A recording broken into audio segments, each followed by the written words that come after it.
Mecca എന്നൊരു നാടുണ്ട്, മക്കയിൽ റബ്ബിൻ വീടുണ്ട്.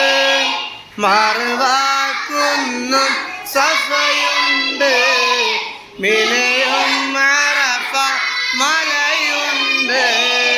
ജബലും നൂറും ഹിറയുണ്ട്, സംസം കിണറുണ്ട്. ഹജറുൽ അസ്വദ് കല്ലുണ്ട്, ഹാമീം നബിയുടെ വീടുണ്ട്. മക്കയിലെത്താൻ കൊതിയാണ്, മന്നാനെ തുണ ചെയ്തിടണേ.